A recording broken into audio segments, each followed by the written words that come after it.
Worthy is the Lamb who was slain. Holy, holy is He. Sing a new song. Sabe que realmente o Enio fez um excelente trabalho ontem à noite e eu gostaria de poder falar português como ele. Eu tenho poucas vantagens quando me comparo com eles, mas tenho duas que são importantes. Primeiro, esse aqui é uma fotografia do Enio.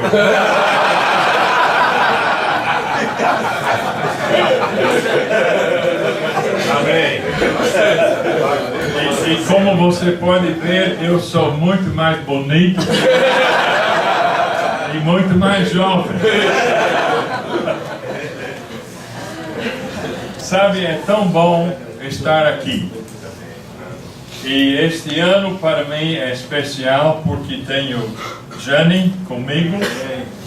A Jane e eu, durante mais de 30 anos, trabalhamos com grupos de jovens americanos que chegaram aqui no Brasil e fizeram campanhas, não sei quantas campanhas que fizemos em Bauru, mas muitos, e em outras igrejas, no Ipiranga, Adalto.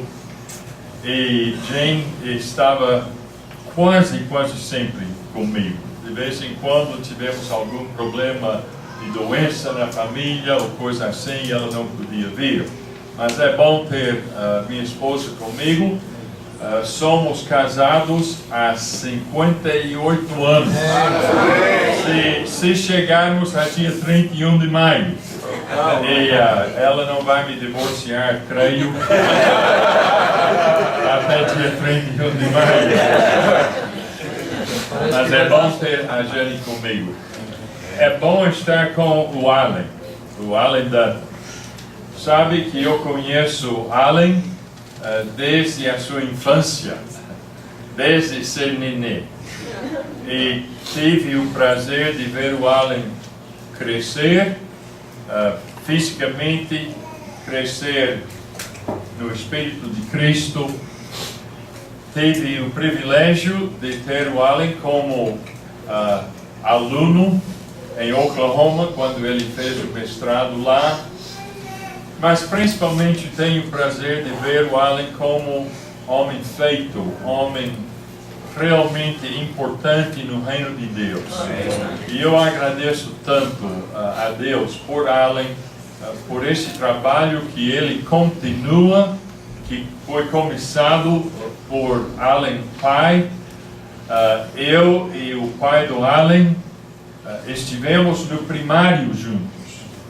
E depois no ginásio, depois no colégio, depois assistimos cultos na mesma igreja de Houston durante alguns anos, depois dos dias da faculdade. Depois trabalhamos juntos aqui no Brasil como missionários. E quando faleceu o Allen Dutton, perdemos aqui um grande soldado de Cristo.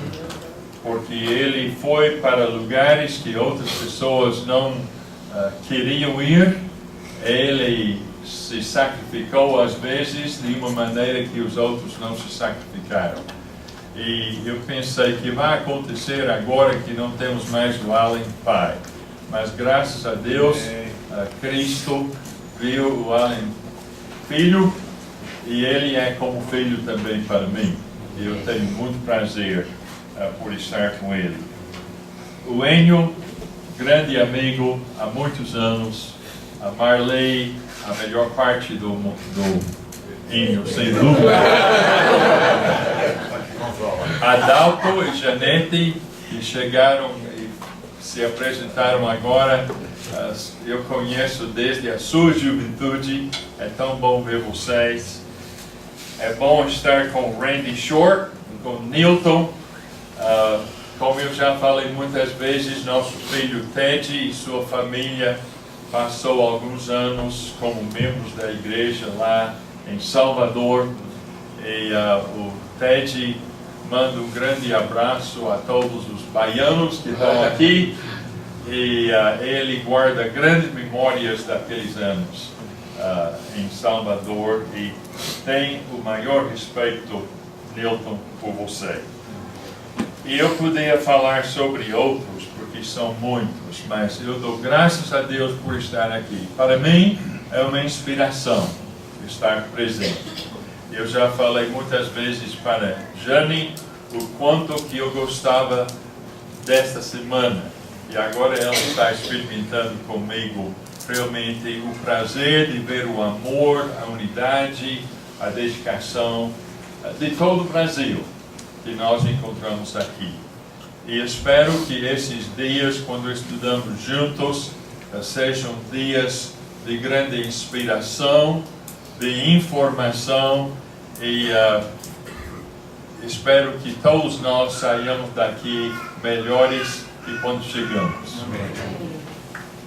Quando eu fiz minha tese na USP, minha professora queria que eu escrevesse sobre a Inquisição.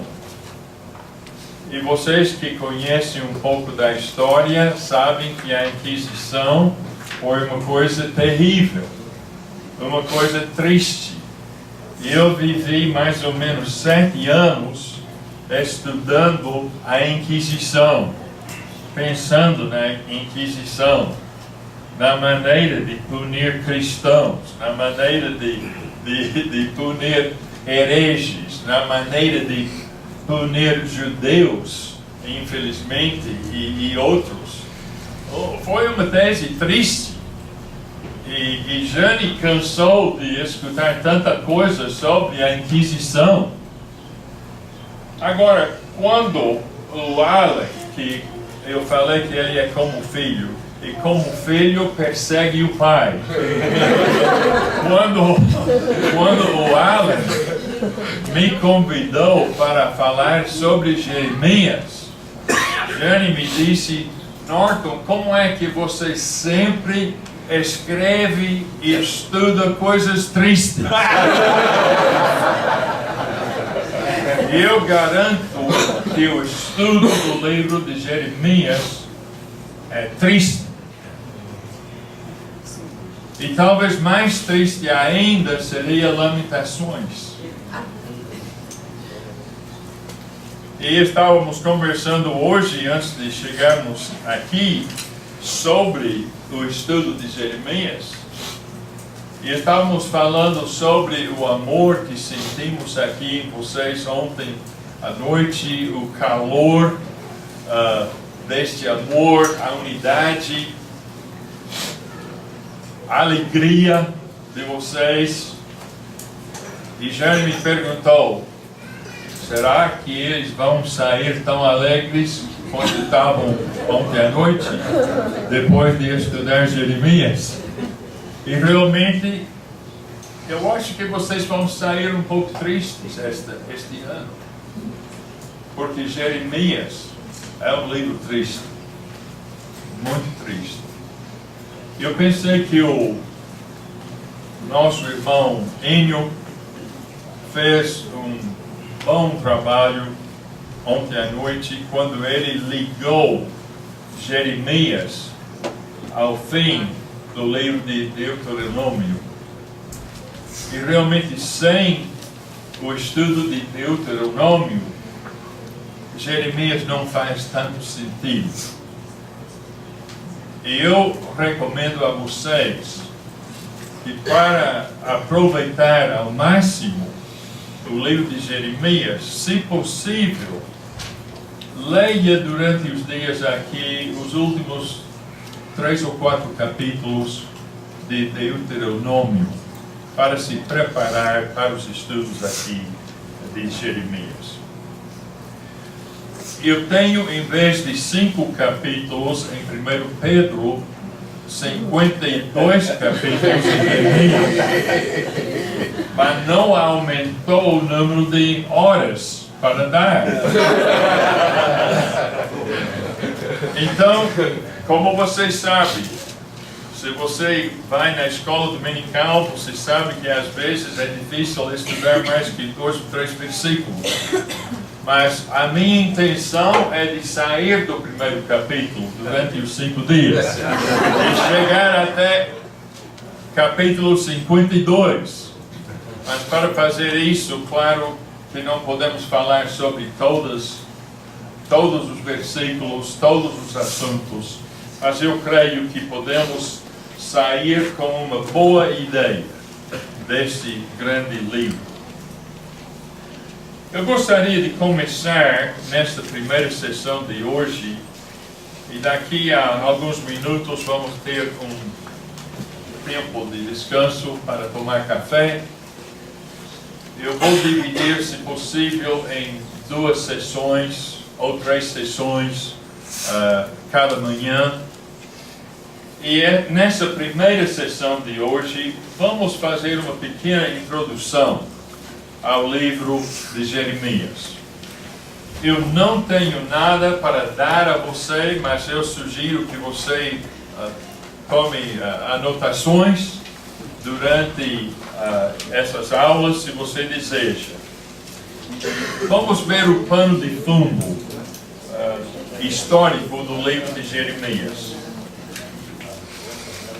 Uma parte do pano de fundo foi dado ontem à noite. Realmente, sem o livro de Deuteronômio, você não vai entender bem o livro de Jeremias. Mas eu não vou, como o Angel, eu não vou tocar mais no assunto de Deuteronômio. Só que em Deuteronômio... Ok. O ministério de Jeremias aconteceu entre 626 e 586 antes de Cristo. Eu vou repetir essas datas. Entre os anos 626 e 586. O ministério de Jeremias normalmente é considerado como sendo de 40 anos. Algumas pessoas dizem mais anos, mas pelo menos 40 anos de ministério de Jeremias. Um comentarista que eu li disse uma coisa que eu não sei se ele fala a verdade, mas certamente ele tenha o âmago do assunto. Ele disse: o homem pregou 40 anos sem fazer um convertido, sem converter uma pessoa. 40 anos. Alguns ministérios são mais difíceis que outros. Todos os ministérios não são iguais. Eu sei que o irmão aqui de Santa Maria está trabalhando numa área difícil, no Rio Grande do Sul. Eu sei que a igreja no Nordeste está crescendo muito. Não digo que não tenho problemas lá também, mas em alguns lugares você pode trabalhar ano após ano e ter poucas pessoas convertidas. Nosso genro e nossa filha trabalharam 11 anos na cidade de Praga, na República Tcheca. 11 anos. E durante esses 11 anos, talvez convertessem 30 pessoas. Talvez 30 pessoas em 11 anos. Agora, eu que passei quase todo o meu ministério missionário na América Latina. Já pensei várias vezes porque meu genro e minha filha, por que não vão para a América Latina? Onde você pode trabalhar 11 anos e ter grande sucesso. Mas o meu genro não se sentiu chamado para a América Latina. Se sentiu chamado para a República Tcheca, que é dura, como uma pedra. Duro. Um ministério duro. Jeremias, que pregou 40 anos, talvez sem uma pessoa convertida. Pedro, por outro lado, pregou um sermão e batizou 3.000 pessoas. Quem mais agradou a Deus? Os dois agradaram a Deus. Eu não sei o tipo de ministério que você tem, mas você não pode se julgar pelos sucessos ou pelas fraquezas de outros ministérios. Vamos fazer o que Deus nos chama a fazer. Se Ele dá o resultado, glória a Deus. Mas se, como no caso do Jeremias, no fim de 40 anos, parece que tudo que Jeremias queria caísse no chão. Sem evidências de qualquer vitória. O ministério de Jeremias, de 40 anos. Durante esses 40 anos, os principais poderes políticos da região eram o Egito, a Síria e Babilônia. Egito, a Síria e Babilônia. Babilônia hoje em dia seria Iraque. E a Síria seria a parte norte do Iraque. Se você tem uma visão do Oriente Médio, você tem uma ideia de onde está, aonde está ou estava a Síria, Babilônia, e você sabe onde fica Egito. Agora, nota aqui essas datas. A Síria derrotou Israel, a parte norte do Israel. A Síria derrotou Israel em 722 AC. Depois, a Babilônia derrotou a Síria em 612. E depois, a Babilônia derrotou o Egito em 605. E, mais tarde, em 539, os medos derrotaram os babilônios. Agora, é fácil, em 2014, falar sobre essas coisas que aconteceram durante centenas de anos. Os assírios derrotam Israel, os babilônios derrotam a Síria, os babilônios derrotam Egito, tudo isso acontecendo. E eu gostaria de saber, daqui a 2000 anos, o que será dito sobre o período de hoje aqui.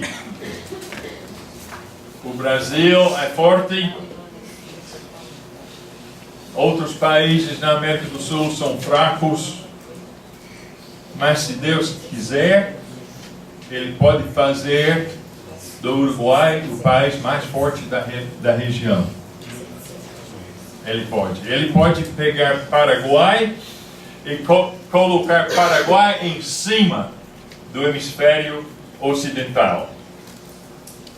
e os Estados Unidos, e Canadá, e México, e Brasil, todos debaixo dos pés do Paraguai.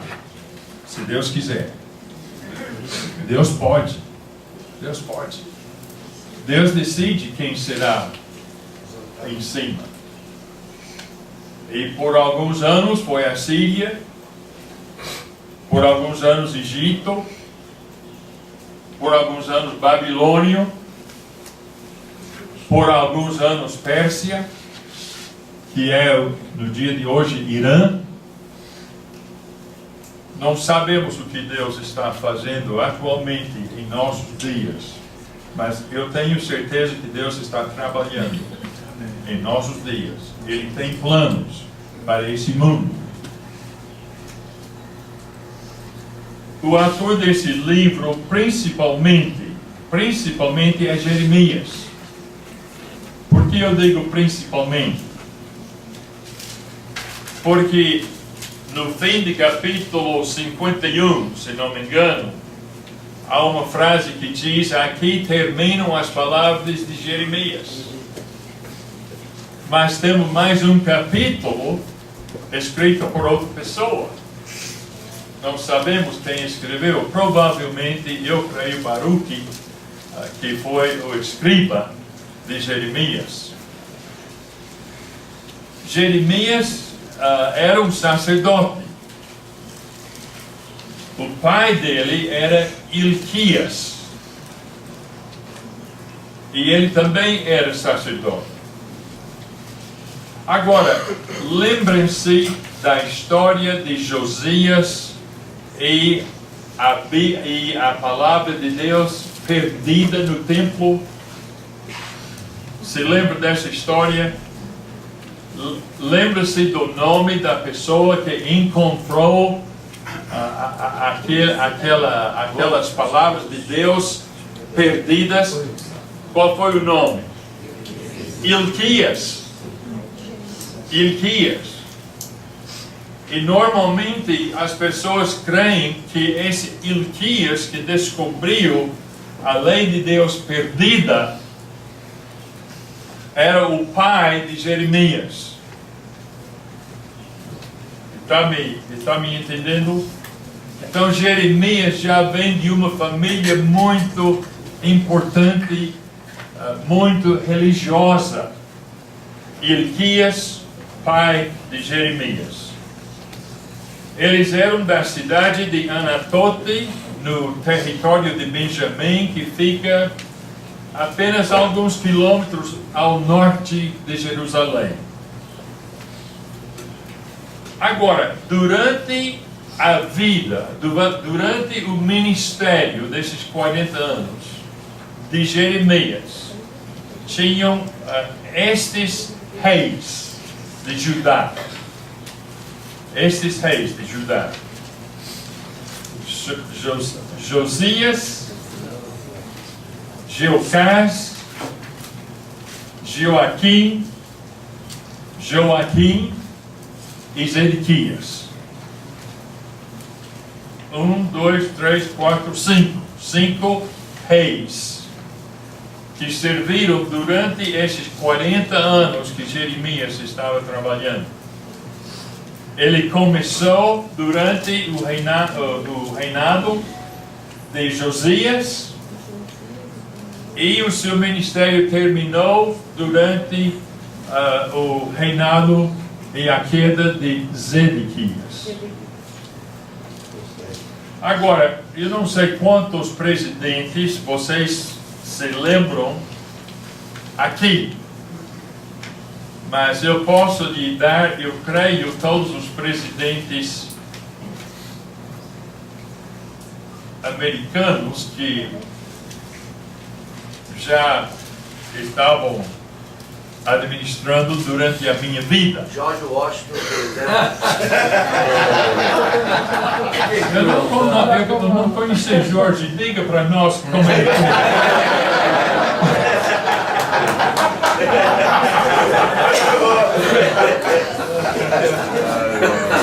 Que tipo de homem ele foi? Mas realmente, quando pensa bem, durante uma vida de 40 anos, vários presidentes da República são presidentes do Brasil. E o Josias profetizou durante 4 décadas. Conhecia alguns desses reis, evidentemente, pessoalmente. E foi importante na história do Israel. Outra coisa que o Enio citou ontem é que durante o ministério de Jeremias havia 3 outros profetas que conhecemos na Bíblia: Abacuque, Obadias e Ezequiel. Eles também eram contemporâneos de Jeremias. Nenhum deles durante todos os 40 anos, mas durante uma parte desses 40 anos, cada um desses 3 profetas estava profetizando. Essa é uma data importante para vocês se lembrar. O exílio babilônico durou de 586 a 516. 70 anos. Quando o segundo templo foi completado, normalmente pensamos que terminou o exílio babilônico. Agora, quem eram os leitores desse livro de Jeremias? Principalmente os líderes e o povo de Judá e de Jerusalém. Agora, creio que a maioria de vocês sabem que havia na história de Israel uma guerra civil, tipo de guerra civil. E o reino do norte se dividiu do reino do sul. E geralmente, no Velho Testamento, quando lemos depois daquela divisão, quando lemos sobre Israel, estamos lendo sobre a parte norte. Quando lemos sobre Judá, onde estava Jerusalém, nós lemos sobre estamos falando sobre a parte do sul do país. E, de modo geral, o que Jeremias escreveu foi para os líderes do sul.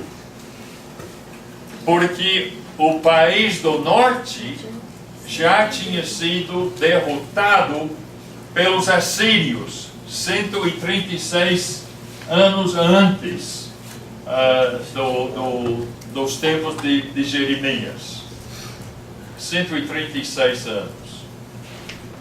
Agora, é muito fácil quando estudamos a história não entender como passa de modo devagar 100 anos. Podemos ler a Bíblia, por exemplo, e ficamos sabendo que da queda de Israel, a queda de Judá, passaram mais ou menos 136 anos. Agora, você coloca aí 2014 e tira de 2014 136 anos, e qual o número que você tem? É 1870 e o quê? 7, 8... 2014, 136, 614, 8. Quanto dá? 1000. Tira 136 de 1878. Quem era em 1878 o presidente do Brasil? Não tinha? Era a República. Não tinha? Quem era o chefe do governo? Engenheiro da Torre. Dom Pedro, ele conhecia o chefe. O Dom Pedro II.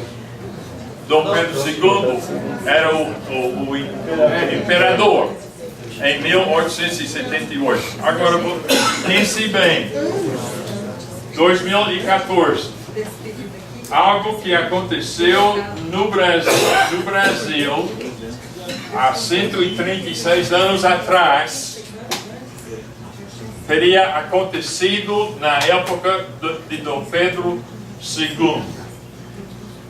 Agora, para nós, essa é uma história muito antiga,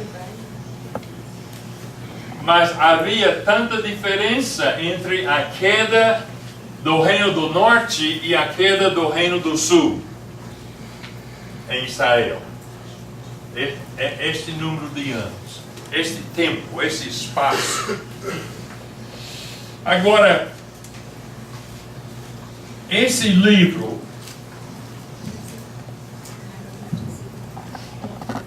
é um livro triste, porque o livro inteiro, praticamente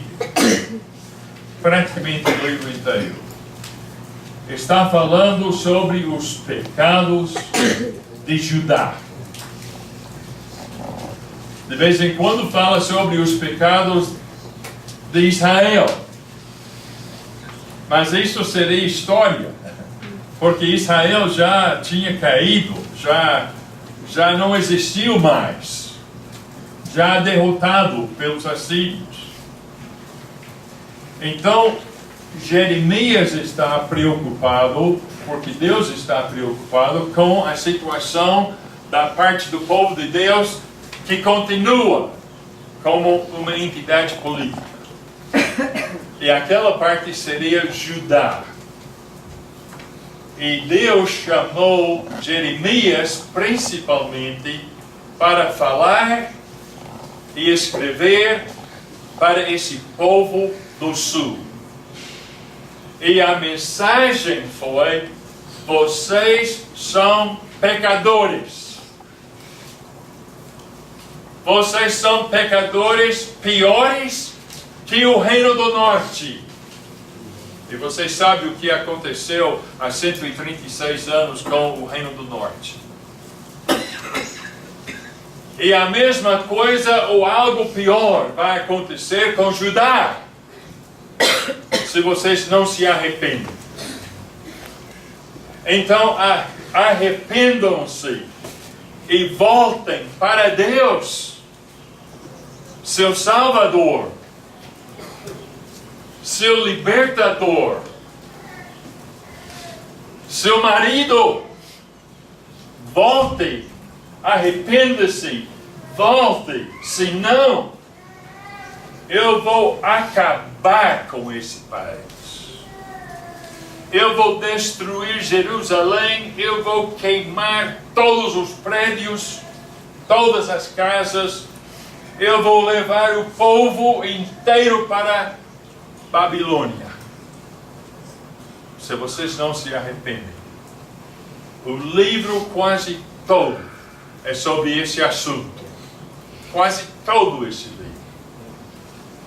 E o livro fala capítulo após capítulo, após capítulo, após capítulo, sobre essas ideias. Jane e eu, quando mudamos para a cidade de Searcy, Arkansas, tivemos o prazer de ter um professor chamado Neil Pryor. Alguns de vocês talvez conheçam o Neil Pryor, um dos melhores professores de Bíblia que já tive na minha vida. E Neil Pryor, um dia, durante uma aula, estava explicando o princípio principal de educação.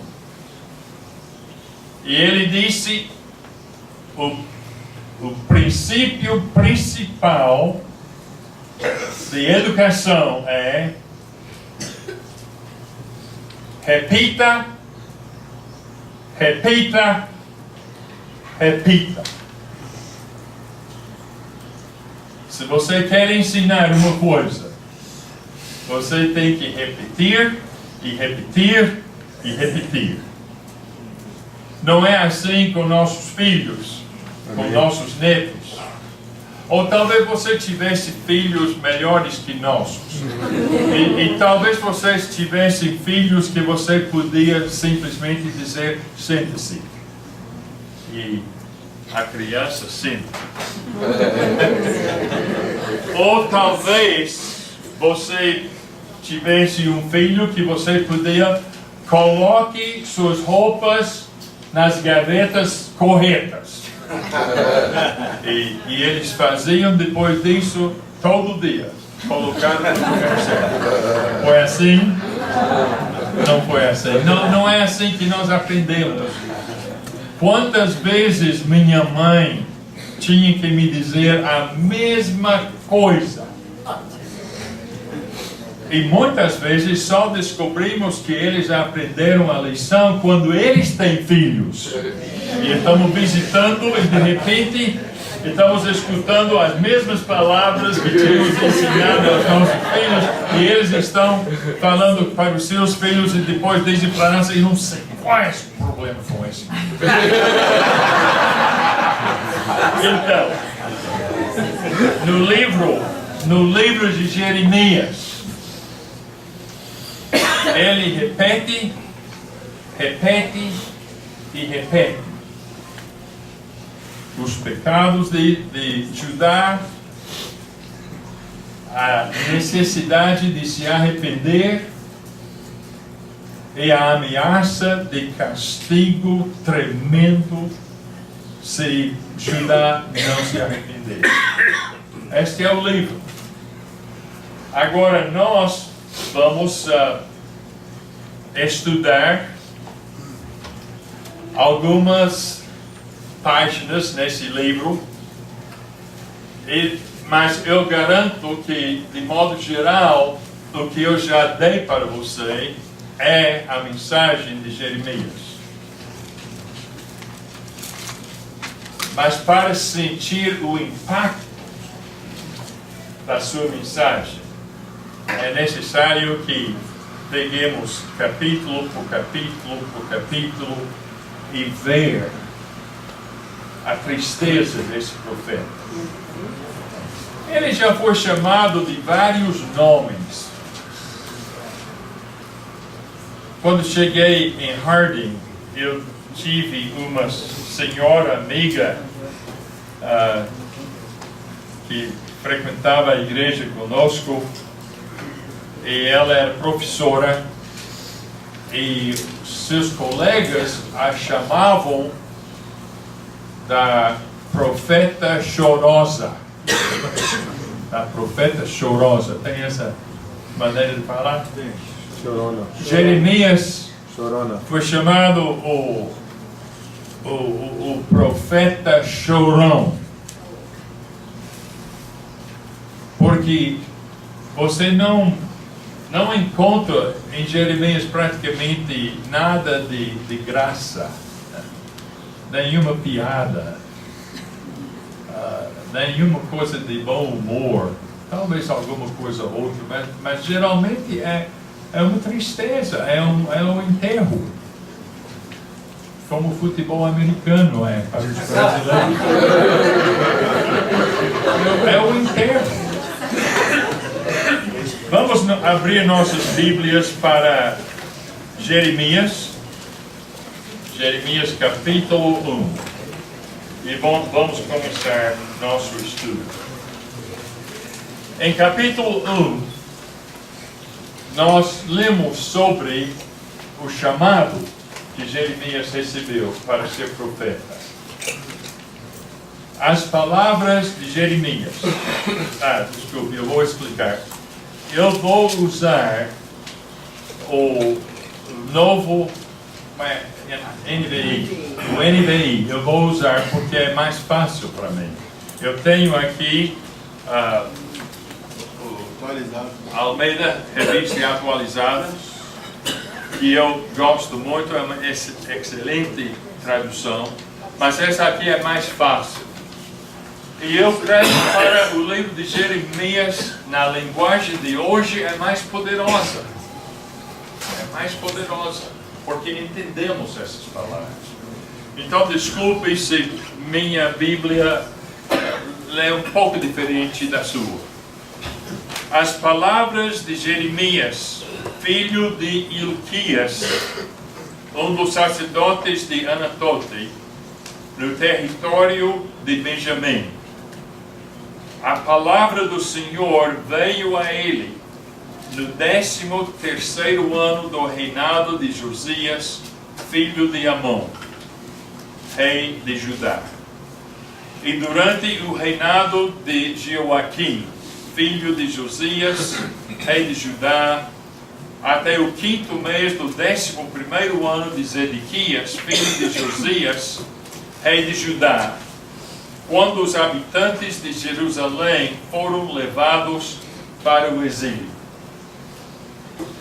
Agora, se a palavra veio primeiro a Jeremias, no reinado de Josias, qual foi o ambiente de Israel ou de Judá nessa época? Que tipo de rei foi Josias? Bom. Josias foi descendente de Manassés. Que tipo de rei foi Manassés? Dos piores. Talvez o pior de todos. Mas Manassés era o filho de quem? Ezequias.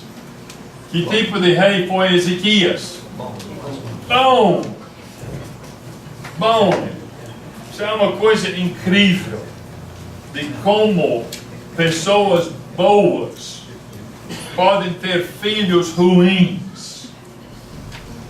E como um rei ruim pode ter um filho bom ou um neto bom. Quer dizer que nós não precisamos ser iguais aos nossos pais. Amém. Se eu não gostei da maneira de ser do meu pai, eu posso mudar minha vida com a ajuda de Deus. Amém. O seu pai talvez fosse ladrão, talvez fosse bêbado, talvez fosse um mau marido, mas isso não quer dizer que você tem que ser assim. E temos aqui Josias, descendente do pior rei, mas descendente também de um dos melhores reis. Graças a Deus. Então, na época de Josias, Jeremias recebe esse chamado. E o ambiente de Judá, durante a época de Josias, era um tipo de reforma.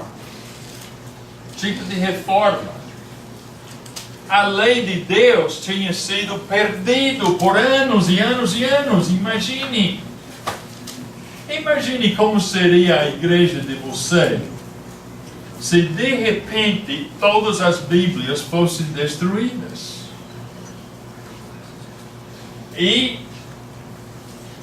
Mas a igreja continua a se reunir.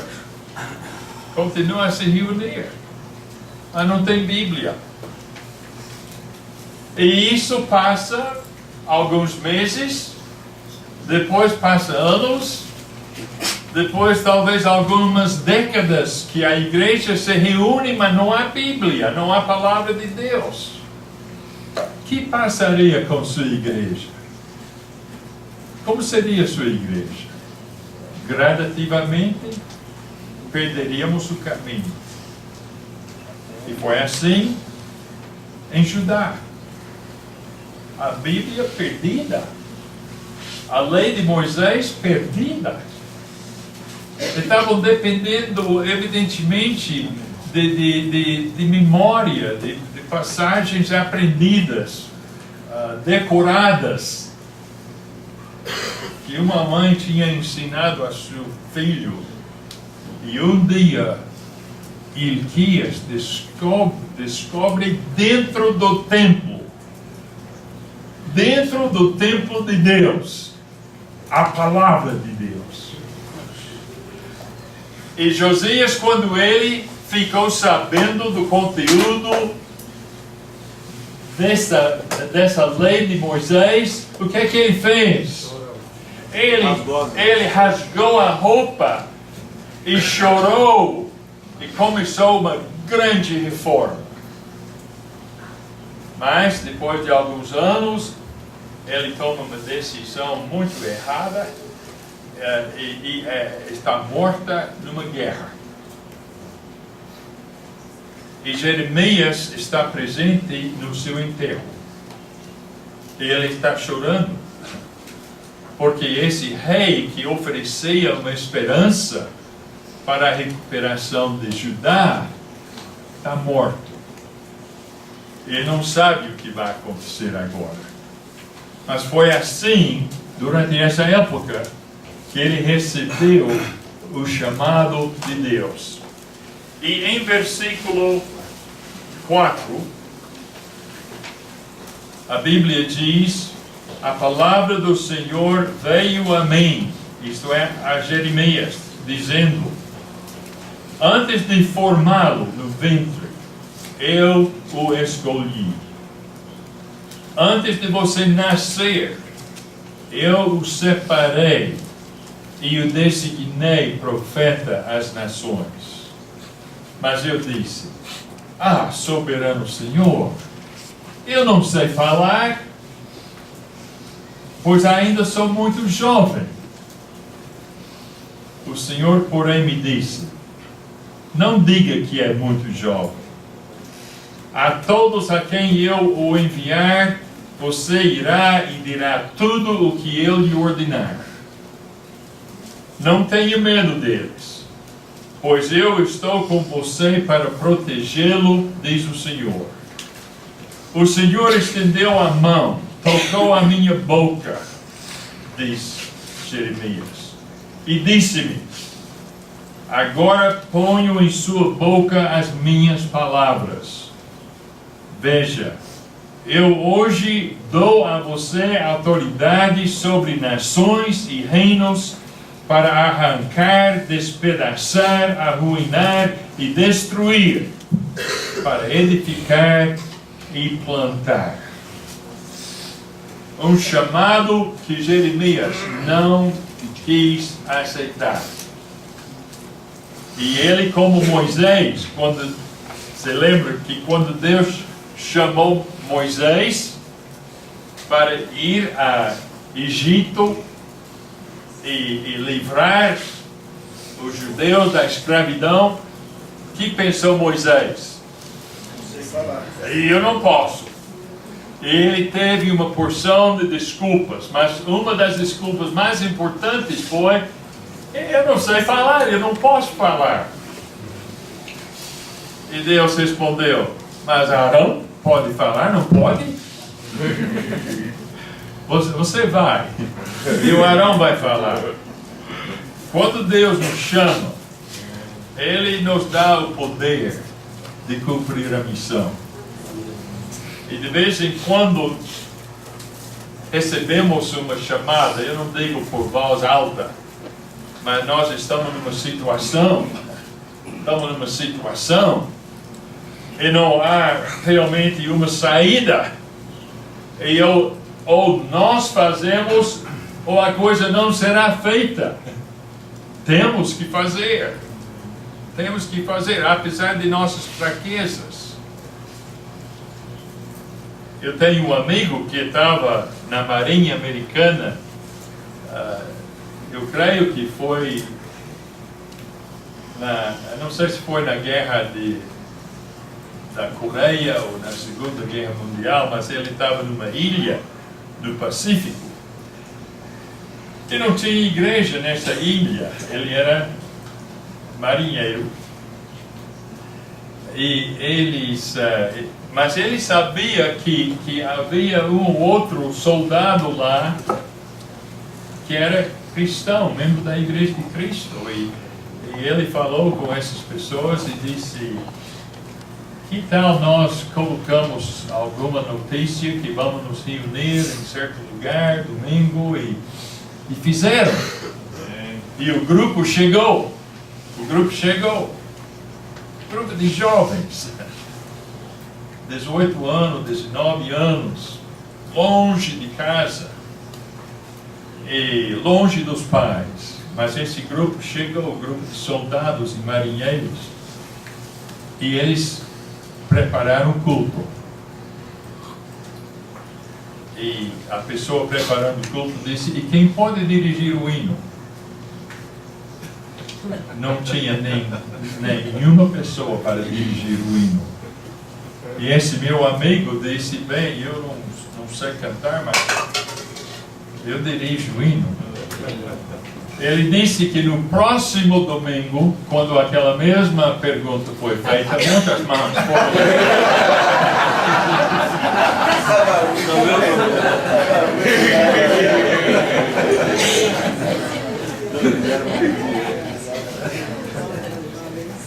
Talvez você seja transferido da cidade onde você mora para uma cidade onde não tem igreja.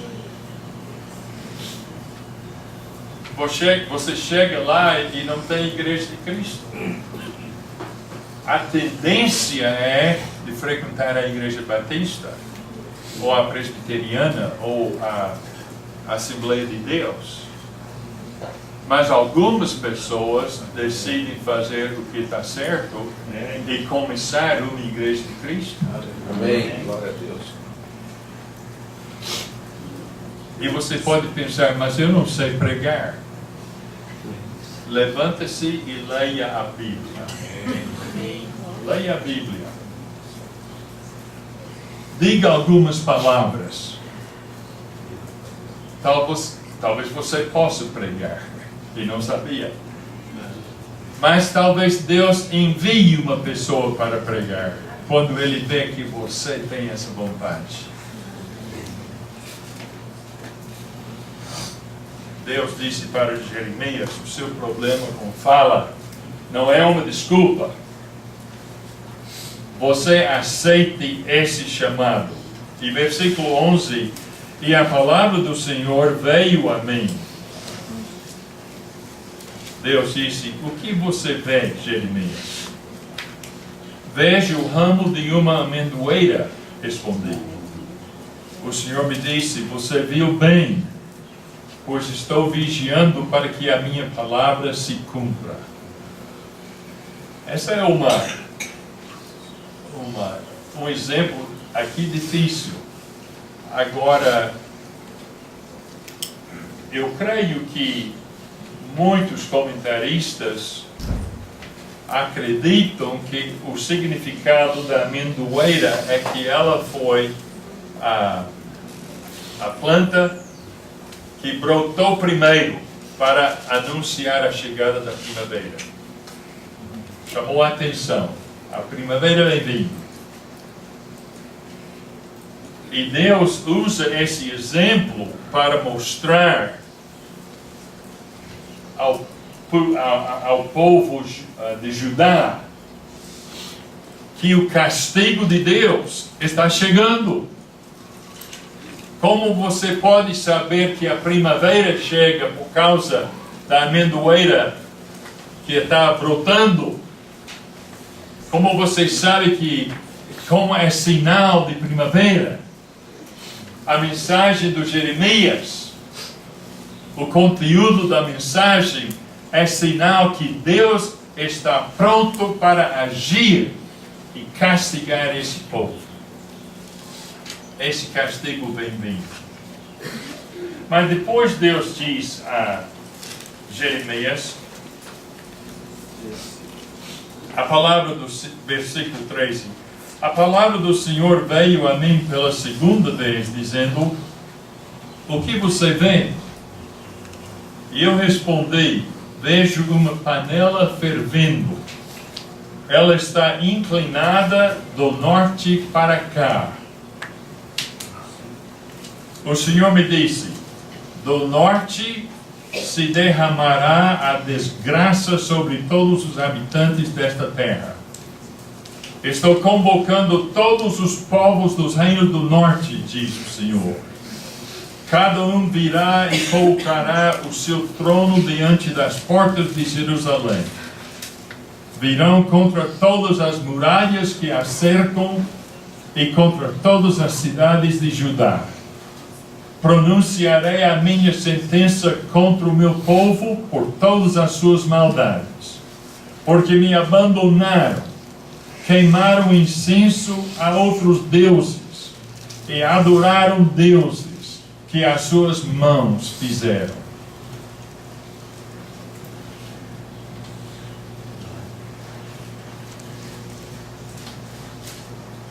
O que você vê?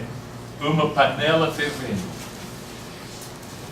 E essa panela está dando para o sul. E essa panela está cheia de castigo. E os povos do norte vêm, enviados por Deus, para castigar os pecados de Judá. Por que norte? Porque os soldados que entravam para Jerusalém, para Judá, sempre vieram do norte. Mesmo que Babilônia fosse mais a leste, para entrar na terra prometida, teria que chegar ao leste e depois entrar pelo norte. Então, essas duas histórias que Deus conta aqui para Jeremias simbolizam a mensagem desse livro. A exceção seria se esse país se arrependesse. Essa é a chance. Essa destruição não precisa acontecer. Realmente Deus já disse, como o Rinho falou, Ele já julgou esse país. Mas como nós vamos ver no livro, há uma saída. Como há uma saída para nós. Quando fazemos coisas terríveis em nossas vidas, há uma saída. E essa saída é sempre o arrependimento.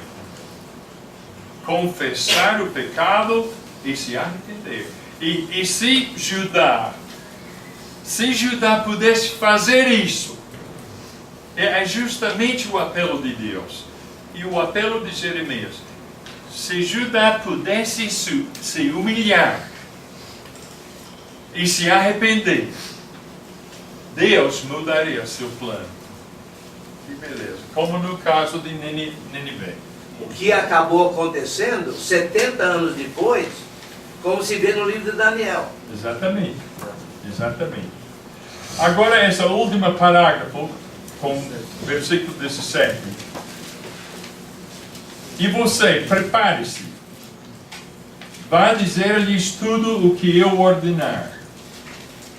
Não fique, agora Deus está falando com Jeremias, não fique aterrorizado por causa deles, senão eu o aterrorizarei diante deles.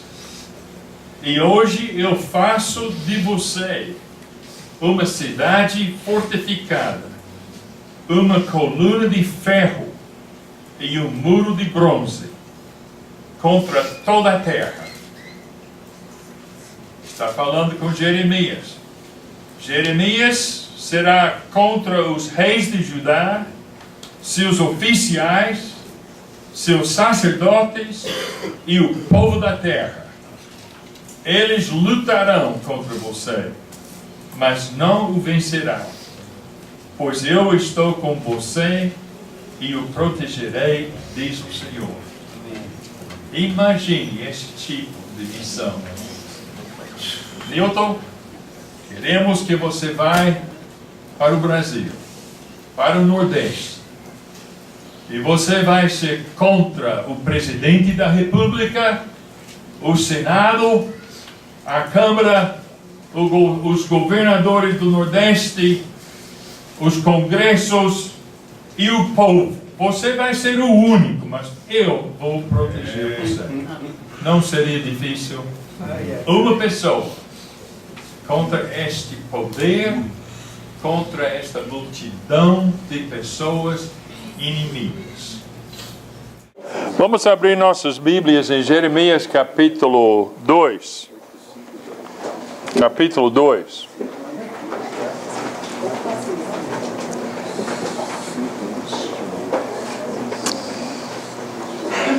Eu tenho um sermão que prego muitas vezes, chamado Como Readquirir o Seu Primeiro Amor, ou Como Readquirir o Amor Perdido.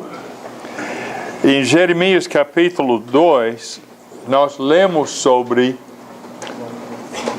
uma paixão de Judá por Deus que esfriou.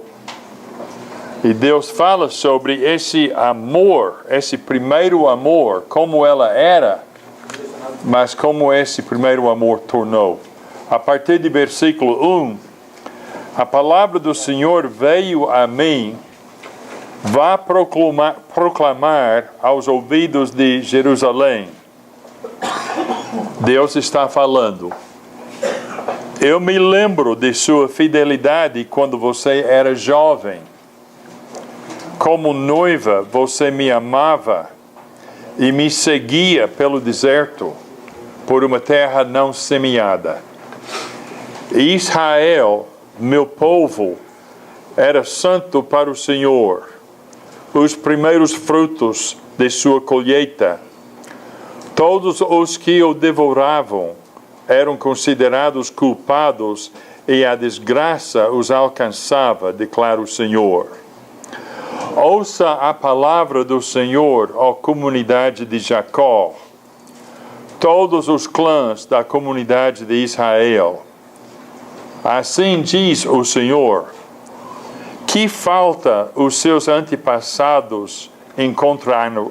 Que falta os seus antepassados encontraram em mim, para que me deixassem e se afastassem de mim? Eles seguiram ídolos sem valor, tornando-se eles próprios sem valor. Então, aqui temos o mesmo tema, mas de um enfoque diferente. Deus se lembra de Judá. E eu entendo aqui, e eu vou dizer isso. Eu expliquei o que é Israel, o que é Judá. Mas nesse livro, de vez em quando, não é fácil entender quando ele está falando sobre o norte e quando está falando sobre o povo inteiro. E se não podemos dizer com certeza, eu prefiro pensar em Israel normalmente como o país inteiro. Todos os judeus, o povo de Deus. E eu creio que ele está falando aqui principalmente sobre Judá. Deixa-me voltar. Eu falei algo errado. De vez em quando, não podemos discernir se ele está falando sobre só o norte ou sobre Judá, quando ele usa a palavra Israel. Se eu não posso verificar que é sobre o norte, eu entendo que ele está falando sobre Judá. Porque Judá é a parte do país que não caiu, que vai cair. Me explico aí? Ok? Então, Deus aqui está falando com Judá como um homem traído falaria com uma esposa. Ele quer que a esposa volte. Graças a Deus, nunca passei por essa experiência. Mas deve ser uma das piores coisas que pudesse acontecer na vida de uma pessoa. Ser traída ou pela esposa, ou pelo marido. Porque eu fiz promessas a Jane, ela fez promessas para mim, e são promessas sagradas. Sagradas. Imagine se depois de tantos anos, Jane um dia falasse para mim: eu não te amo mais. Eu não te amo mais. E é assim que Deus se sente sobre a conduta do seu povo. Esse povo que antigamente era namorada ou noiva, agora não quer nada a ver com ele. E ele pergunta: que falta os seus antepassados encontraram em mim para que me deixassem e se afastassem de mim? E a ideia seria também: que falta vocês têm em mim? Eu traí vocês? Não cumpri uma promessa? Fui infiel? Fui mentiroso? E ele diz aqui uma coisa muito importante que toca nos ídolos. Até agora ele falou muito pouco sobre os ídolos. Mas deste ponto em diante ele vai falar muito sobre os falsos deuses. E ele diz: eles, isto é, os antepassados, seguiram ídolos sem valor, tornando-se eles próprios sem valor. Agora, se eu adoro como Deus algo que não é Deus, isso me desumaniza. Eu me torno inútil como a coisa que eu adoro. Vamos supor que eu adore um carro, que eu adore uma pessoa em vez de Deus. Isso não vai me elevar, isso vai me destruir. Eu me lembro de um irmão muito querido que visitou o Brasil várias vezes, um irmão nos Estados Unidos chamado Lemons.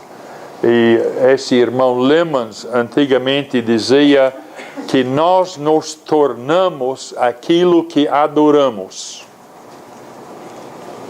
Pense bem, nós nos tornamos aquilo que adoramos.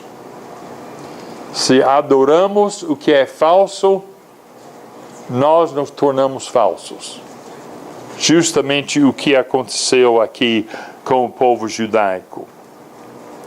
E sabe, não é simplesmente o povo que tinha feito coisas erradas. De vez em quando podemos pensar: coitado, esse homem é analfabeto, ele não podia estudar, não sabe melhor, por isso ele se comporta assim. Mas nós sabemos que o homem mais culto pode ser um tolo. O homem mais culto. Eu já posso me lembrar de casos aqui no Brasil, quando um homem muito importante se destruiu por uma relação com alguém, não sua esposa. Vocês podem se lembrar esses casos, não são tão antigos. E não é que se eu estou muito culto, eu não vou cometer erros. Eu vou cometer erros mesmo que seja culto. Eu posso ser analfabeto, eu posso ser muito culto. Mas se eu sigo um caminho errado, se eu começo a adorar os ídolos, aquilo que não é Deus, eu me torno inútil. É isso que está sendo dito aqui.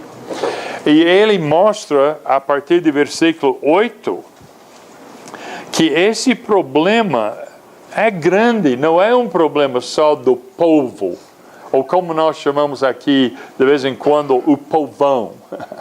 O povão. Não é o povão. Ele diz em versículo 8, os sacerdotes não perguntavam pelo Senhor. Os sacerdotes. As pessoas responsáveis por ensinar a lei. Para fazer os sacrifícios pelo povo. Os sacerdotes não perguntavam pelo Senhor. Os intérpretes da lei não me conheciam. Os líderes do povo se rebelaram contra mim. Os profetas profetizavam em nome de Baal, seguindo deuses inúteis. Então, o problema em Judá não foi um problema do povão. O povão fazia parte do problema. Mas os próprios líderes, as pessoas que deviam indicar o caminho para o povão, não estavam perguntando sobre Deus. Não se interessavam. E ele cita isso aqui em capítulo 2. Depois ele raciocina de uma outra forma. Vocês sabem que no Velho Testamento e na idolatria, a ideia foi que cada cidade teria seu Deus. Mais ou menos hoje, como numa certa igreja, cada pessoa tem o seu santo, não é? E esse santo, supostamente, é de grande ajuda para essa pessoa. Mas, nos dias da idolatria, cada cidade tinha o seu Deus. Cada país tinha os seus deuses. E a ideia seria que se você mora nessa cidade e adora o Deus ou os deuses dessa cidade, esses deuses vão servir aos seus interesses. A sua cidade será protegida, o seu país será protegido.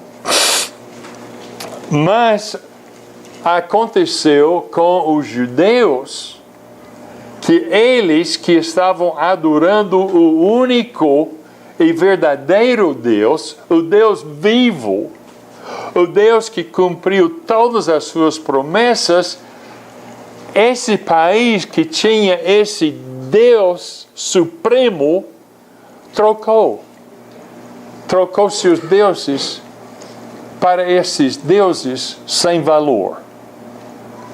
Veja aqui.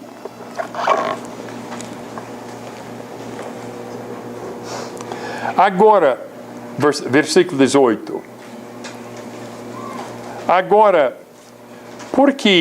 desculpe aí, não, estou errado. Versículo 10. Atravessem o mar até o litoral de Chipre e vejam. Mandem observadores a Quedar e reparem de perto. E vejam se alguma vez aconteceu algo assim. Alguma nação já trocou os seus deuses? E eles nem sequer são deuses. Mas o meu povo trocou a sua glória por deuses inúteis.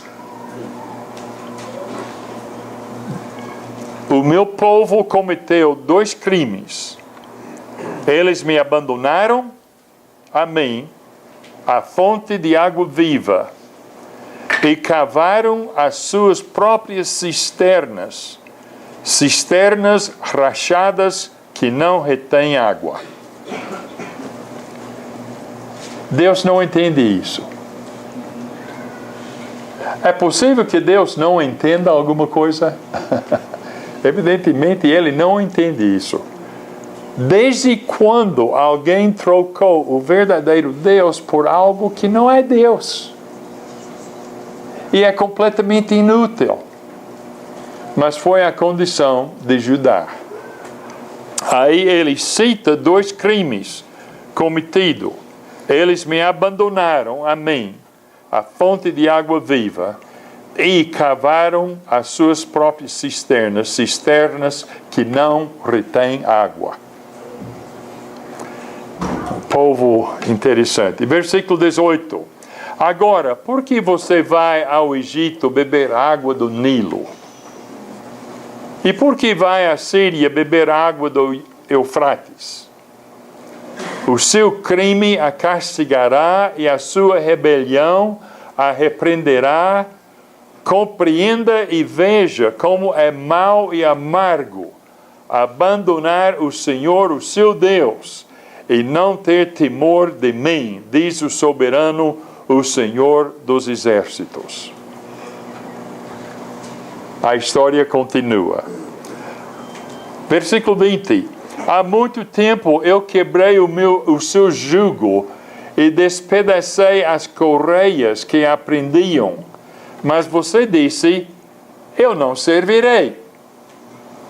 Ao contrário, em todo monte elevado e debaixo de toda árvore verdejante, você se deitava como uma prostituta.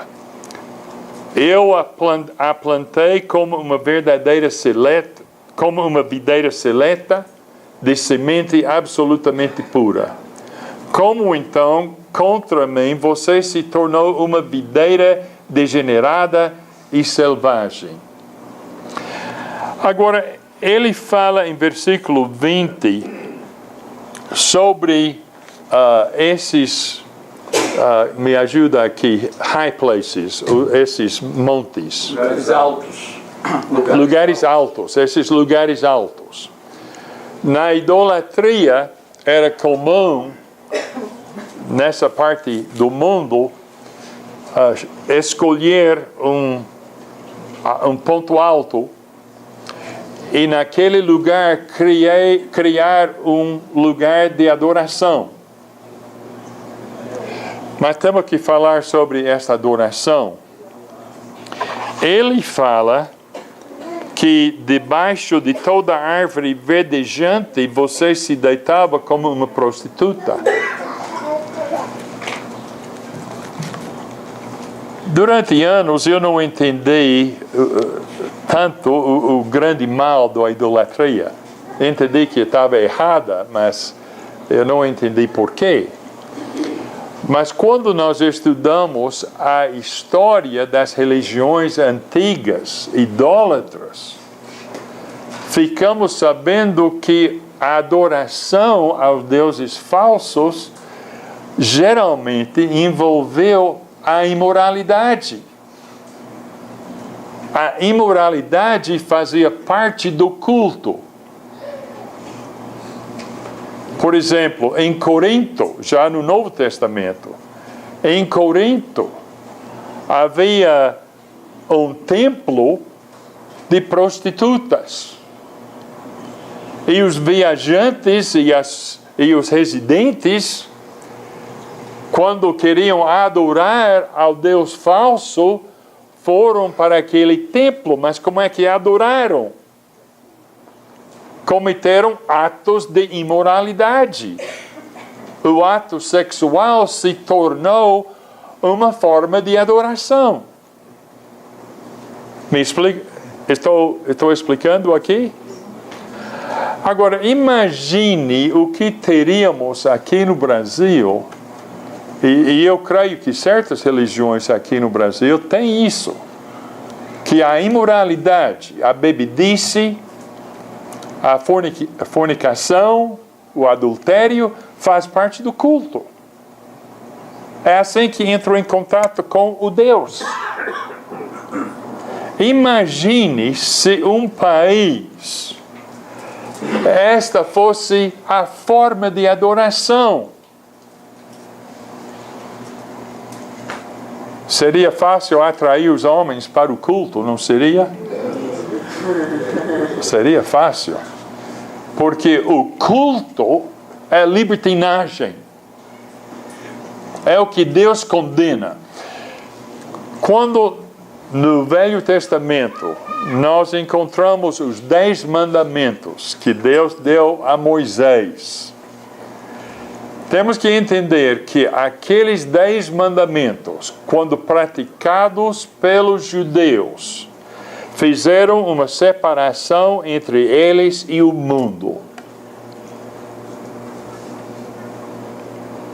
Como hoje em dia, quando você se comporta como um cristão, quando sua palavra é válida, quando você viaja como talvez mercante, você viaja com um colega e você não vai atrás das prostitutas nessa viagem.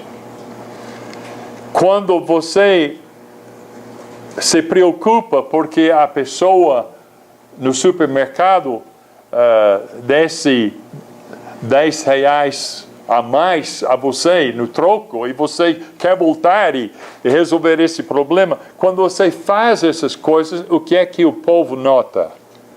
Ele é diferente. Ele é diferente. E Nilton, eu creio que isso aconteceu na Bahia. Jane e eu estávamos falando sobre o lugar, mas nosso filho trabalhava no secular na Bahia, e um dia um amigo do serviço perguntou a ele: o Sr. Norton, você é crente? E o Ted disse: sim, sou cristão. Ele disse: eu pensei. E o Ted perguntou: mas por que pensou assim? Ele disse: porque eu notei que você é diferente. Você é diferente.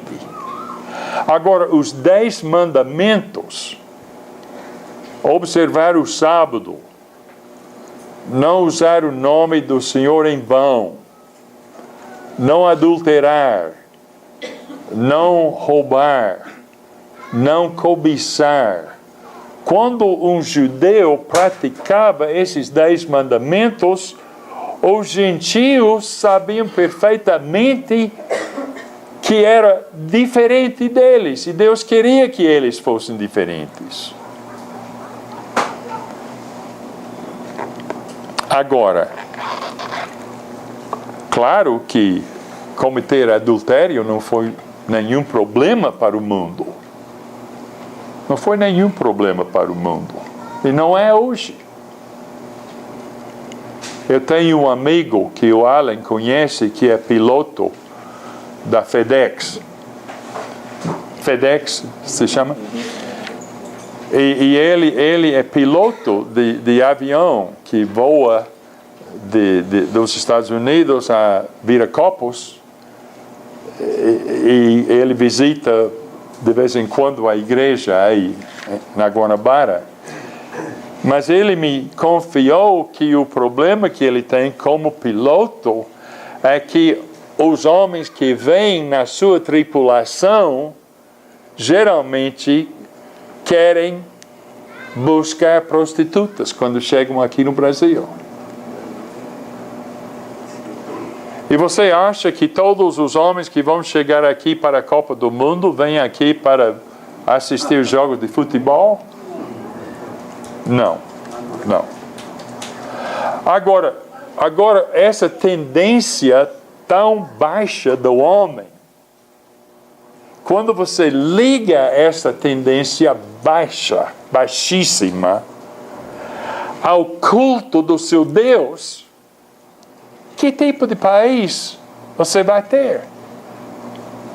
Que tipo de cidade vai ser Jerusalém? Que tipo de cidade vão ser as cidades de Judá?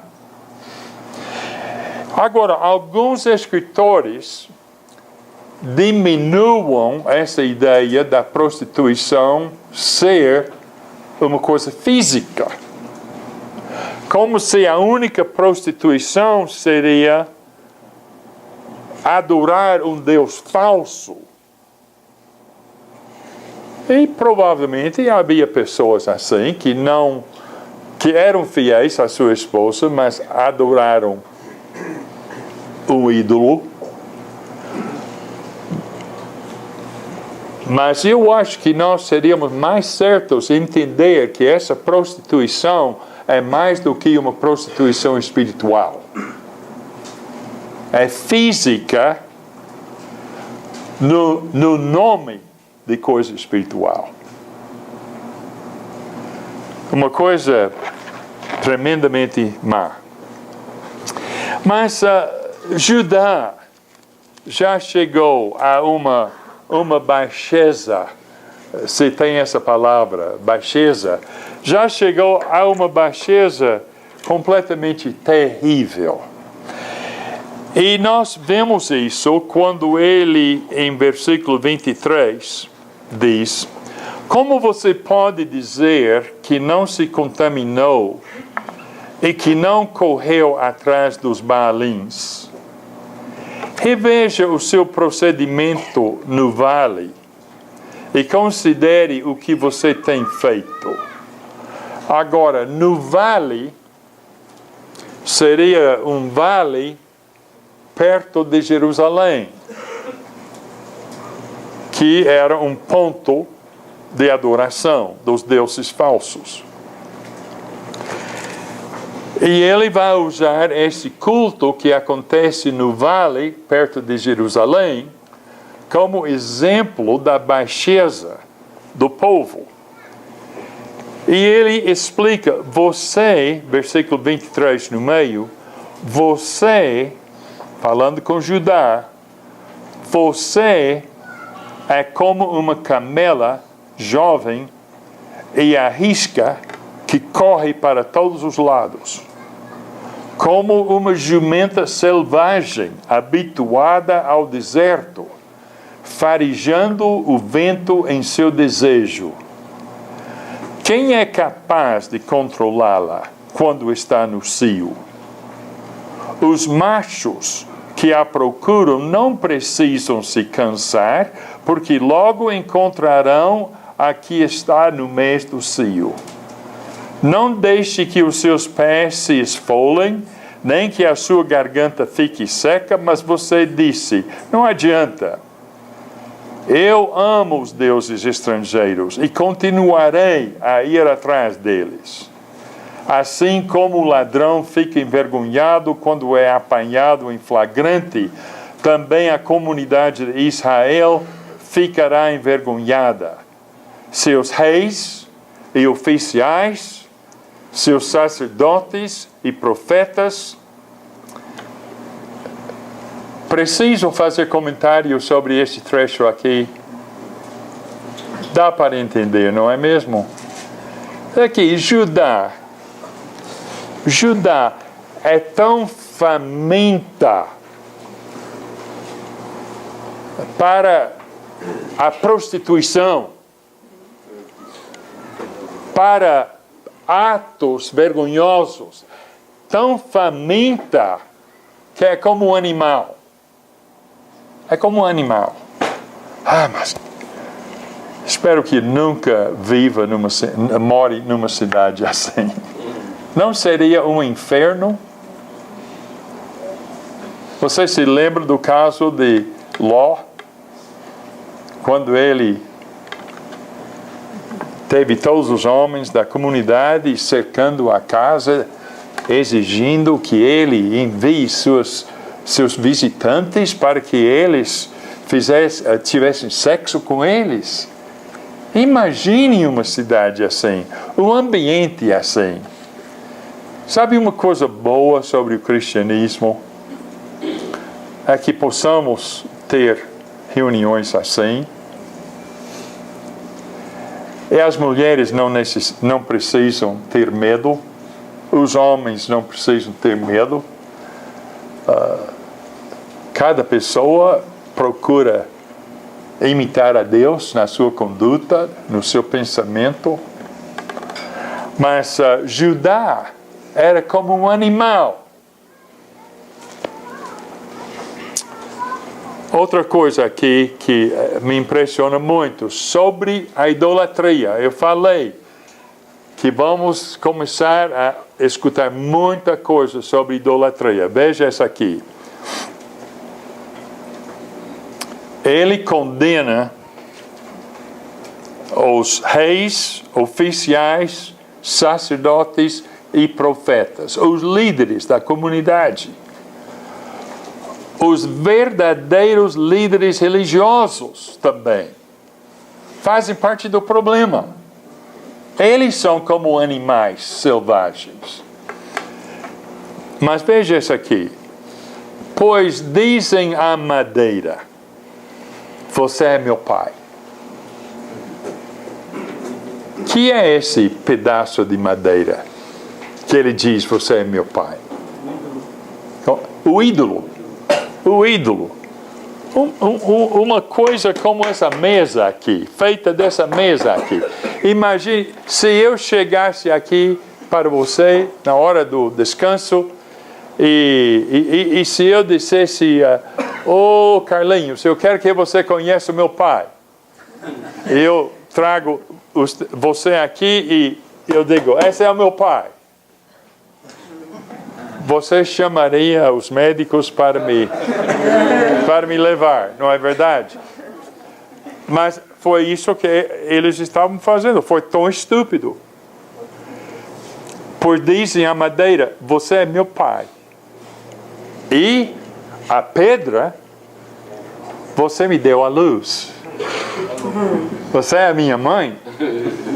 E, Enio, não vou usar Enio, porque ele não ficaria chocado.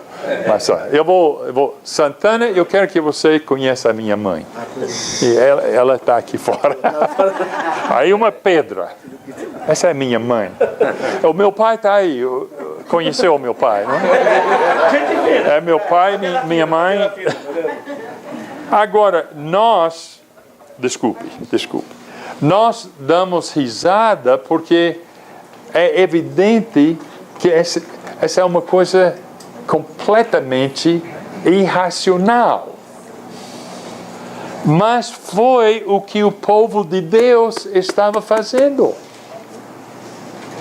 O povo de Deus trocou deuses. E em vez de adorar o Criador do universo, aquele que faz a chuva, o sol, as colheitas, nossas pessoas, em vez de adorar esse Deus, adoram um pedaço de madeira e uma pedra.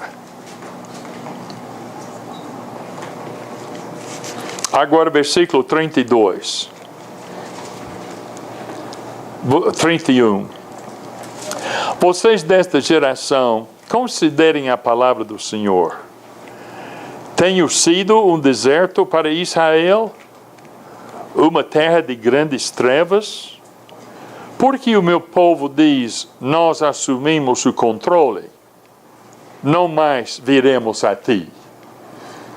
Que coisa! Será que uma jovem se esquece das suas joias? Ou uma noiva de seus enfeites nupciais? Contudo, o meu povo esqueceu-se de mim por dias sem fim. Com quanta habilidade você busca o amor?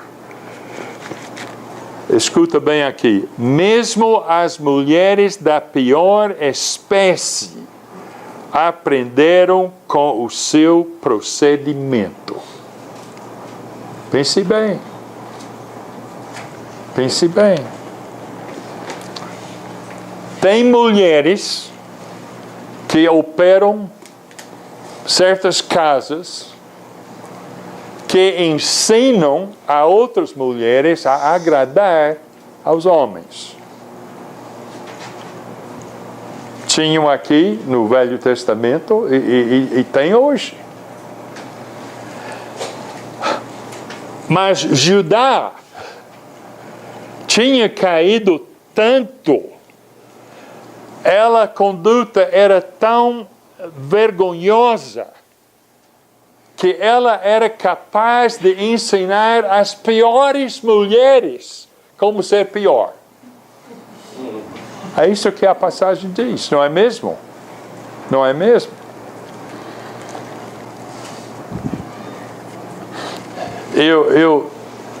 Uma coisa que me afeta e quase me faz doente fisicamente é quando eu vejo pessoas que sabem agir melhor, que adotam esses caminhos. Eu acho que eu contei essa história uma vez quando estava aqui, mas durante um período de Natal, as férias de Natal, nossa igreja, junto com outras congregações das igrejas de Cristo, fomos para uma prisão feminina. E tinha 700 mulheres nessa prisão. Tantas pessoas que, para fazer um programa para essas 700 mulheres, tinha que fazer em 2 sessões. 350 mulheres em uma sessão, 350 em outra sessão. E fizemos o programa para elas. Os planejadores me convidaram para pregar.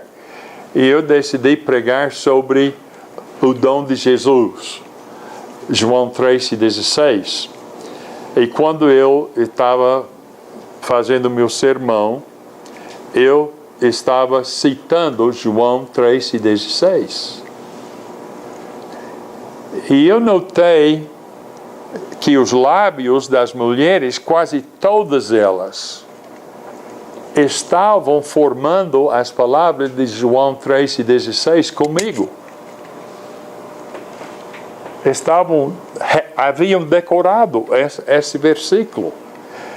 E escutei o barulho de vozes citando esse versículo. E eu parei o grupo e disse, me parece que muitos de vocês conhecem esse versículo. Vamos começar de novo e vamos todos citar de uma voz João 3,16. E sabe que 350 mulheres citaram esse versículo. E na segunda sessão foi a mesma coisa. Mas essas mulheres estavam encarceradas numa prisão por sua conduta. E de vez em quando estou numa prisão assim, eu encontro uma pessoa que frequentou uma universidade cristã. Eu fico pensando, como é que uma pessoa criada provavelmente numa família cristã, que fosse para uma universidade cristã, que assistiu à escola da Bíblia, como é que uma pessoa assim chega aqui? Mas acontece. Infelizmente, às vezes, uma pessoa assim é pior que a pessoa que jamais soubesse alguma coisa sobre Jesus. E foi o que aconteceu aqui. O Jeremias diz, vocês são tão ruins que podem ensinar os mais ruins das mulheres a ser mais ruins ainda.